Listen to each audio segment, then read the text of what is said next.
ನೀವು ಹೈವೇಗಳಲ್ಲಿ ಓಡಾಡ್ತೀರಾ? Fast tag ಬಳಕೆದಾರರ? ಹಾಗಾದ್ರೆ ಈ ವಿಚಾರ ನಿಮ್ಗೆ ಗೊತ್ತಿರಲೇಬೇಕು. ಫಾಸ್ಟ್ ಟ್ಯಾಗ್ನಲ್ಲಿ ಒಂದಷ್ಟು ಬದಲಾವಣೆ ಆಗಿದೆ. National payment corporation of fast tag transaction ನಲ್ಲಿ ಯಾವುದೇ ರೀತಿಯ ಮೋಸ ಆಗದಂತೆ ತಡೆಯೋಕೆ ಬದಲಾವಣೆ ಮಾಡಲಾಗಿದೆ.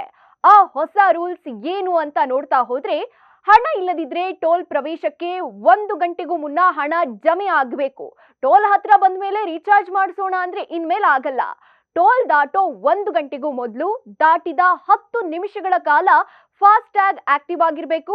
ಈ ನಿಯಮ ಪಾಲನೆ ಮಾಡದಿದ್ರೆ ಪ್ರಯಾಣಿಕರು ದುಪ್ಪಟ್ಟು ಹಣ ಪಾವತಿ ಮಾಡಬೇಕಾಗತ್ತೆ. KYC ಮಾಡಿಸಿಲ್ಲ ಅಂದ್ರೆ ಫಾಸ್ಟ್ ಟ್ಯಾಗ್ ಕಪ್ಪು ಪಟ್ಟಿಗೆ ಸೇರುತ್ತೆ. ಅಂಥ ಟ್ಯಾಗ್ನೊಂದಿಗೆ ಬರೋ ವಾಹನಕ್ಕೆ ದುಪ್ಪಟ್ಟು ಸುಂಕ ಇರುತ್ತೆ. ಇನ್ನು ಟೋಲ್ ಗೇಟ್ ನಲ್ಲಿ ಹಣ ಕಡಿತ ವಿಳಂಬ ಆದ್ರೆ ಅದಕ್ಕೆ ಟೋಲ್ ಆಪರೇಟರ್ಗಳೇ ಹೊಣೆ. ತಪ್ಪು ಶುಲ್ಕ ಮತ್ತು ಹೆಚ್ಚುವರಿ ಹಣ ಕಡಿತಕ್ಕೆ ಸಂಬಂಧಿಸಿ ಬಳಕೆದಾರರು 15 ದಿನಗಳ ಬಳಿಕ ಅಷ್ಟೇ ದೂರು ಸಲ್ಲಿಸಬಹುದು.